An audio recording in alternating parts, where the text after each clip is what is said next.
Selain selain dari ini aku kami mau foto sakral nah sakral sakral untuk hai dan sakral kan itu terus sama semua nah hai kami hai không quân hai luôn kami qua bằng không quân nhá tại sao đâu hai kẻ đi từ ba phòng khác xa krop ao smart khác đi hết nó buồn đây buồn phải nó sang sao nó bọc chân hai cái trong tôm sông an xa krop tập tại ao từ không thành tân thành cứ càng nhưng như bằng phải snap hai chân cả ba sạch không phải với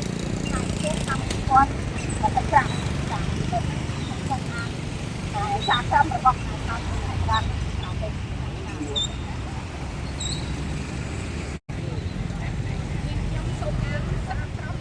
sâu thì nó sẽ bay tố cho cái gì không phải cố thành cố tham qua một thành ra trái trong tôi sẽ tôi thành thế trái trong này ra tôi thành ra là làm chi tôi sẽ so thì cả làm chi đây là tôi thành ra làm cháu thì chua lao hùa thành pro pro tôi chết thái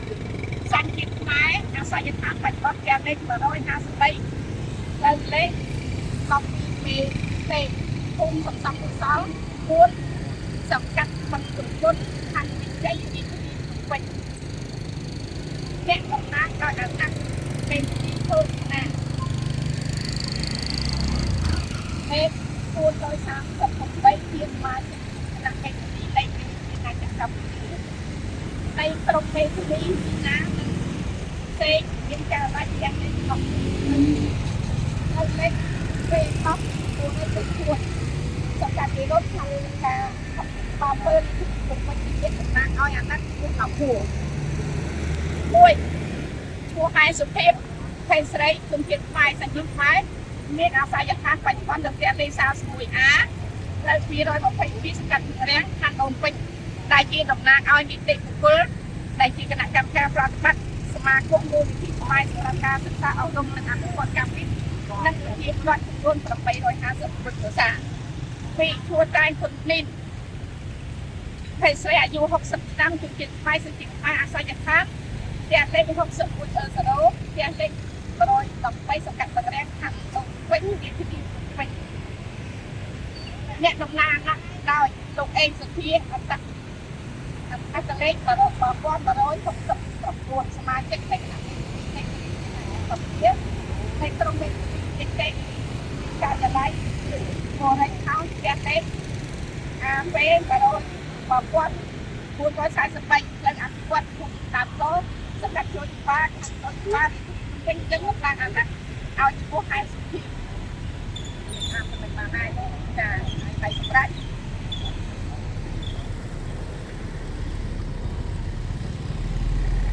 chắc đi không không ăn cái này phần nắng hai năm không này cách đây sắp đặt một trăm cả nắng từ môi mình chia thả ông ca các vị bạch phần chia mà không mua đi tìm mai sắp đặtการศึกษาอบรมនិងអភិវឌ្ឍតែមានលោកស្រីថៃសុភាធាតំណាងមានអធិភាព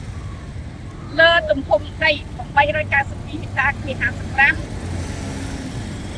55មានទីតាំងស្ថិតនៅភូមិដូចឡងទាំងភូមិស្ដងភូមិស្រុកគៀនស្វាយខេត្តកណ្ដាលតែមានបាតដីជាម្ការដូចខាងក្រៅទេគុំជាសូមអានតែបាតដីទី1បាតដីទី2បាតដីទី3បាតដីទី4ទី2បង្កប់អាចគួរឡៅភួរប្រគល់ដីទំហំ892ហិកតាទី55មានទីតាំងស្ថិតនៅភូមិដូចឡងនិងភូមិស្ដងភូមិស្រុកគៀនស្វាយខេត្តកណ្ដាលមកឲ្យអង្គការកាពីបច្ចុប្បន្នជាសមាគមវិស្វកម្មខ្មែរ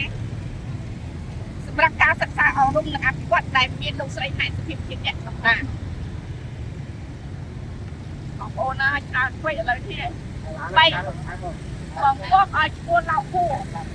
សងការខុសខាតមកឲ្យអង្គការកាពីបច្ចុប្បន្នជាសមាគមវិស្វកម្មខ្មែរសម្រាប់ការសិក្សាអប់រំនិងអភិវឌ្ឍ តែមានលោកស្រីថ្ងៃទីតំណាង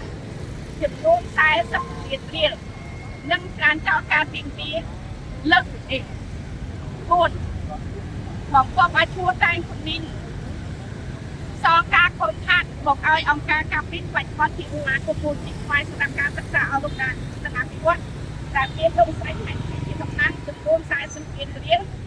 និងការចោទការពីទីខាងនេះ5ការចោទការទីទីលើពីនេះរបស់អង្គការការពីបច្ចុប្បន្នជាសមាគមមូលនិធិស្វ័យសម្រាប់ការសិក្សាអប់រំនិងអភិវឌ្ឍដែលមានលោកស្រីខែសុភាពក្នុងពាក្យបណ្ដឹងក្នុងពាក្យបណ្ដឹងតបចុះថ្ងៃទី25ខែមិថុនាឆ្នាំ2020របស់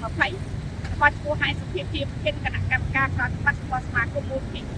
ខ្មែរសម្រាប់ការសិក្សាអប់រំនិងអភិវឌ្ឍការពីនិងជាតំណាងឲ្យប្រជាពលរដ្ឋចំនួន851គ្រួសារពាក្យសុំកែប្រឹកពាក្យបន្តចុះថ្ងៃទី17ខែកក្កដាឆ្នាំ2023របស់ ACT ជាតំណាងដោយអាណត្តិឲ្យឈ្មោះហៃសុភាពប្រធានអង្គការការពីពាក្យសុំកែតម្រូវលើពាក្យសុំកែតម្រូវដល់ចប់ថ្ងៃទី21ខែមីនាឆ្នាំ2023របស់សមាគមមូលនិធិស្វ័យសម្រាប់ការសិក្សាអប់រំនិងអភិវឌ្ឍការពីដែលមានឈ្មោះឯកសុភាពជាអ្នកតំណាងនិងពាក្យសុំចុះថ្ងៃទី7ខែសីហាឆ្នាំ2025របស់មេធាវីឯកសុភាពជាអ្នកតំណាងណាឲ្យឈ្មោះឯកសុភាព6ច្រើនចោលការទាមទារទាំងស្រុងរបស់លោកហ៊ូក្នុងពាក្យបណ្ដឹងចុះថ្ងៃទី23ខែកញ្ញាឆ្នាំ2019របស់មេធាវីហ៊ុនហ៊ុនសែននិងមេធាវីហ៊ុលស៊ីណាហ៊ុលស៊ីឡុងដែលជាអ្នកតំណាងអាណត្តិឲ្យឈ្មោះលោកហ៊ូនិងពាក្យកែតម្រូវចុះថ្ងៃទី6ខែធ្នូឆ្នាំ2023របស់មេធាវីហ៊ុលស៊ីណាដែលជាតំណាងអាណត្តិឲ្យឈ្មោះលោកហ៊ូ7ច្រើនចោលការទាមទារទាំងស្រុងរបស់ឈ្មោះតែជំនាញក្នុងពេលបណ្ដឹងតបចុះថ្ងៃទី6ខែមេសាឆ្នាំ2020និងពាក្យសុំបន្ថែមការដូរទៅកម្មវិធីបណ្ដឹងនៃបណ្ដឹងតបចុះថ្ងៃទី25ខែតុលាឆ្នាំ2022 8ប្រាក់ប្រដាប់ដីជាបន្ទុករបស់ឈ្មោះលោកហ៊ូនិងតែជំនាញសារក្រមនេះត្រូវបានប្រកាសដោយសារបណ្ដាការជាសាធារណៈនៅថ្ងៃទី21ខែធ្នូឆ្នាំ2025ក្នុងករណីដែលដឹងបន្តត្រូវតែធ្វើឡើងក្នុងរយៈពេល2ខែគិតចាប់តាំងពីថ្ងៃបានទទួលការបញ្ជូនលិខិតសារក្រមនេះតែក្រុមហត្ថលេខាធិការហៃខេចាបានចម្លងត្រឹមត្រូវតែច្បាប់ដើមថ្ងៃសុក្រទី7ខែបោះឆ្នាំអាសាញ់សប្តាហ៍ពុទ្ធសករាជ2564ខែកណ្ដាលថ្ងៃទី21នោះឆ្នាំ2025កន្លងទីសតតាបានឃើញតែក្រុមលោកថៃភេកចាអញ្ចឹងគឺសារក្រមយើងមានវាជា20ឆ្នាំហ្នឹងហើយនៅសាលាការ14ឆ្នាំជាចំនួន130បងប្អូនហ្នឹងចាចឹងជាខ្ញុំសូមចាតែបានទទួលសារក្រមលេខ053ចុះថ្ងៃទី21ខែធ្នូឆ្នាំ2025របស់សាលាដំបូងខេត្តកណ្ដាលពីក្រឡាជារបស់លោកតែក្រមលោកថៃពេកជាខ្ញុំជាប្រធានសមាគមមូលនិធិស្វ័យសម្រាប់ការសិក្សាអប់រំនិងអភិវឌ្ឍនិងជាតំណាងឲ្យប្រជាពលរដ្ឋទាំង850គ្រួសារសូមបញ្ជាក់ពីប្រវត្តិខេត្តបន្ថៃរបស់សមាគមក្នុងកម្មវិធីខាងក្រៅជាការពិតណាស់បងប្អូនដោយសាររឿងក្តីមួយនេះមានរយៈពេល20ឆ្នាំមកហើយគិតទាំងក្រៅនិងក្នុងប្រព័ន្ធតុលាការម្នាក់ហាក់បីដូចជាអស់នៃសង្ឃឹមទៅហើយពីព្រោះថាសំណុំរឿងដែលស្ថិតនៅក្នុងសាលាដំបូងខេត្តកណ្ដាលតែមួយដំណាក់កាលក៏មានរយៈពេលរហូតដល់13ឆ្នាំដោយចេញពីសាលាដំបូងខេត្តកណ្ដាលហើយប៉ុន្តែជាខុសច្បាប់និងពីវិស័យដ៏ល្អប្រសើរណាស់របស់មហាវិទ្យាល័យស្មាគមកម្មទាំងគូសូមបងប្អូនទះដៃអបអរសាទរចាក្នុងរយៈពេល20ឆ្នាំកន្លងមកនេះទោះបីសមាគមការពីត្រូវបានទី2បន្ថែមទៀតប្រើល្បិចរាប់រយពាន់ពុកក្នុងបំណងរំលោភនិងចន់យកដីធំ8រកាសពីការ55ដែលជាកម្មសិទ្ធិរបស់សមាគមការពីដើម្បីធ្វើជាកម្មសិទ្ធិផ្ទាល់ខ្លួនរបស់ពួកគេក៏ដោយប៉ុន្តែដោយសារការតស៊ូយ៉ាងពុតស្ដាច់បំផុតរបស់អ្នកដឹកនាំ រួមជាមួយសមាជិកសមាជិកាទាំង850គ្រួសារនិងការបង្កើនសាមគ្គីភាពក្នុងយ៉ាងរឹងមាំជានិច្ចទៅមិនអាចភាគីណាមកលួងលោម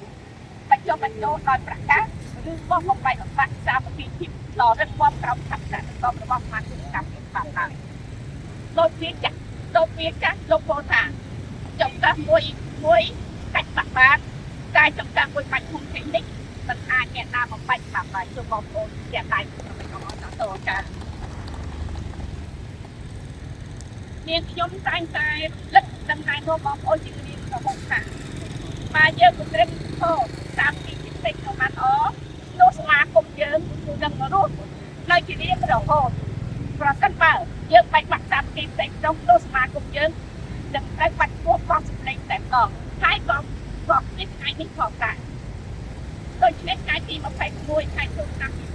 2025តែសមាគមការពីទទួលបានសារក្រមនេះគឺជាថ្ងៃជ័យជំនះជាប្រវត្តិសាស្ត្ររបស់សមាគមតែបងប្អូនស្ទើរតែទទួលវារកបានអស់ក្តីសង្ឃឹមទឹកមិនដឹកស្មាតដល់ជាការពិតណាស់បងប្អូនអ្វីដែលមិនដឹកស្មាតដល់គឺត្រូវតែបន្តអ្វីដែលជារបស់យើងទោះបីរកពាន់ឆ្នាំទៀតទោះបីរកឆ្នាំទៀតក៏ត្រូវតែជារបស់យើងយ៉ាងមិនខុសនេះគឺជាផលប្រយោជន៍ល្អរបស់យើងទាំងអស់គ្នាដែលបានកសាងនៅអំពើល្អជានិច្ចដូច្នេះយើងនឹងទទួលផលល្អមកវិញក្នុងជីវិតតែតបជោគជ័យដល់ធំធេងថ្ងៃទី21ខែតុលាឆ្នាំ2025នេះយើងខ្ញុំទាំងអស់គ្នានឹងសន្យាទុកក្នុងប្រអប់ហេតុជានិច្ចនិងមិនអាចបំពេញបានឡើយក្នុងមួយជីវិតរបស់យើងខ្ញុំទាំងអស់គ្នាសូមអរគុណទាំងឡាយអបអរសាទរក្នុងនោះផងដែរយើងខ្ញុំទាំងអស់គ្នាសូមបញ្ញាចិត្តយ៉ាងអឡាមិនថាយើងខ្ញុំនឹងរក្សាគេកំណែដល់មហេមានិងស្នាព្រះហស្ថរបស់ព្រះករុណាព្រះបរមរាជកោដ្ឋព្រះបាទសម្ដេចព្រះនរោត្តមសីហនុដែលព្រះអង្គបានស្វែងយល់និងបង្កើតសមាគមមូលនិធិសម្រាប់ការសិក្សាអប់រំនិងអភិវឌ្ឍកម្មវិធីឡើងក្នុងគោលបំណងដើម្បីឧត្តមប្រយោជន៍ជាតិនិងប្រជាជនតទៅអនាគតជារៀងរហូត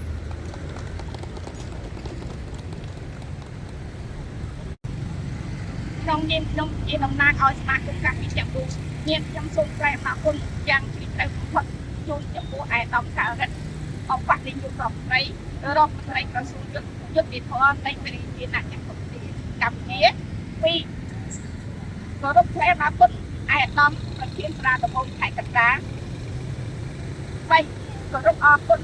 លោកចាន់ក្រុមផ្នែកពេកដែលបានផ្ដល់តែយុទ្ធធម៌និងភាពបរិយាកាសជាក្នុងទាំង850សាដែលបានទទួលនៅកម្មសិទ្ធិដីទំហំ892ហិកតារបស់ខ្លួនក៏វិញបងប្អូនទាំង850សាពិតជាមានសេចក្តីរំភើបរីករាយឥតឧបមារកវត្ថុអ្វីក៏ព្រៀបផ្ទឹមក៏បានដែរដោយបានទទួលនៅភាពយុត្តិធម៌និងមានដីស្រែសម្រាប់ធ្វើការបង្កើតផលវិញការផ្ដល់យុត្តិធម៌របស់ឯកឧត្តមនិងឯកឧត្តមប្រធានស្ដារដំបងខេត្តកណ្ដាលនិងលោកតាក្រុមខេត្តកម្មថ្ងៃទី26ខែចុងឆ្នាំ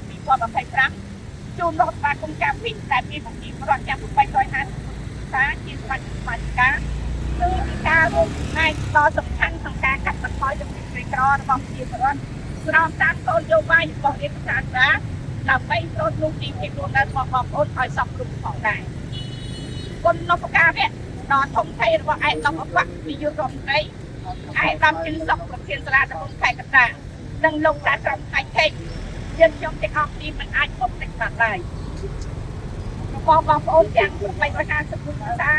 ពិតជាស្ថិតនៅក្នុងប្រអប់បេតុងរបស់យើងខ្ញុំជាតិចតែបានផ្ដល់យុត្តិធម៌ឲ្យយើងខ្ញុំទាំងអស់គ្នាបានទទួលដីស្រែជាកម្មសិទ្ធិរបស់ខ្លួនមកវិញនាពេលនេះសូមបងប្អូនទាំងឡាយអបអរសាទរជាទីបញ្ចប់ក្នុងនាមខ្ញុំជាតំណាងឲ្យសមាគមកម្មវិធីទាំងមូលនាងខ្ញុំសូមគ្រប់គ្រងឯកឧត្តមការរិទ្ធអបនាយករដ្ឋមន្ត្រីក្រសួងយុទ្ធភ័ណ្ឌនៃព្រះរាជាណាចក្រកម្ពុជាពីឯកឧត្តមជិនសុខប្រធានសាលាដំបងខេត្តកណ្ដាលនិងលោកតាក្រុមខេត្តទេនិងកលាមជីរបស់លោកតាក្រុមខេត្តទេដែលលោកបានផ្ដល់យុទ្ធភ័ណ្ឌភាពបបដៅដល់ប្រជាពលរដ្ឋ មានខ្ញុំសូមបួងសួងដល់វត្ថុស័ក្តិសិទ្ធិក្នុងលោកដែលចាស់បារមីនៃព្រះវិញ្ញាណក្ខន្ធព្រះបរមរតនកោដ្ឋសូមជួយបិទបាច់ថែរក្សានិងប្រសិទ្ធភាពជ័យសិរីពលសង្ឃាប្រសាជូនដល់ឯកឧត្តមសូមជួបតែសូមមានសុខភាពអបអរគុណណាស់បងប្អូននិងបងប្អូនលោកតែគ្រប់គ្នាកិច្ចទីតទៅយ៉ាងនាងខ្ញុំសូមថ្លែងអំណរគុណហើយថ្លែងអំណរគុណទៀតហើយចាប់ពីនេះពេលនេះតទៅគឺសង្ឃឹមថាថ្ងៃដែលយើងទទួលថ្ងៃទី5យើងបានទទួលសាក្រមចឹងភាគីឡងពួននិងភាគីតែផ្ដិងក៏ត្រូវមកទទួលហើយរាប់ចាប់តាំងពីថ្ងៃទី5នេះតទៅបើបានទទួលហើយគឺគិតបន្ថែមបើប្តឹងបន្តទៅបន្តគឺគិតតាំងពីថ្ងៃទទួលសាក្រមប៉ុន្តែនាងខ្ញុំយើងខ្ញុំទាំងអស់គ្នាសង្ឃឹមនឹងជាថាទោះបីជាភាគីនឹងដឹងដល់ទៅសាលាតោហើយឬដល់សាលាការកម្ពុជាទៀតយើងសង្ឃឹមថាប្រធានដែលឯកឧត្តមប្រធានសាលាជាន់ខ្ពស់ទាំងពីរគឺពិតជាយកតាមសាលក្រមរបស់ឯសាលាដំបងខេត្តកណ្ដាលដែលជាគ្រឹះដ៏រឹងមាំទ្រទ្រង់ជាផ្នែកខ្លះពីពលរដ្ឋពិតជាប្រកបចាចាំនាងខ្ញុំសូមអរគុណហើយសូមបងប្អូនអបអរសាទរថ្ងៃល្អប្រវត្តិសាស្ត្រដែលយើងបានទទួលសាក្រមពីសាលាដំបងខេត្តកណ្ដាលពិសេសគឺសាក្រមលោកខេត្តចាសូមអរគុណសូមជម្រាបលាចា